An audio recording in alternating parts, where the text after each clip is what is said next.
I due dati concreti di queste elezioni sono chiari, visibili a tutti. Da un lato una maggioranza silenziosa che se ne sta a casa, con la quale dobbiamo dialogare e ovviamente alla quale dobbiamo parlare, e dall'altro un risultato eccezionale della Lega. Sfodera il sorriso delle grandi occasioni Luca Zaia, commentando i risultati delle regionali in Emilia-Romagna che hanno visto la Lega sfiorare il 20% ed il Carroccio si gode questo momento di successo superiore addirittura alle aspettative degli stessi leghisti, stringendosi alla figura del nuovo leader, quel Matteo Salvini che è riuscito a risollevare le sorti di un partito uscito dilaniato dalle lotte intestine e dagli scandali dell'era del cerchio magico.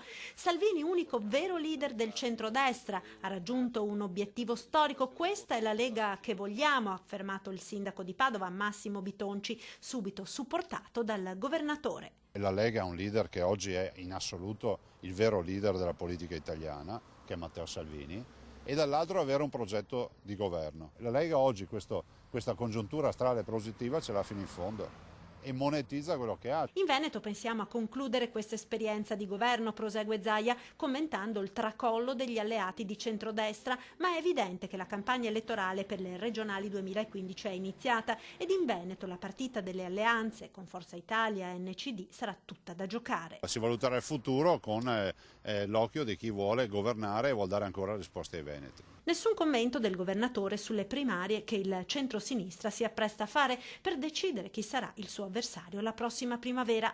Quanto al Movimento 5 Stelle e al fatto che la Lega, con la svolta a destra impressa da Salvini, abbia intercettato il profondo malcontento di molti italiani, Zaia annota serafico. La differenza tra noi e Grillo è subito detta. Lui fa la protesta, noi facciamo la protesta con la proposta, punto.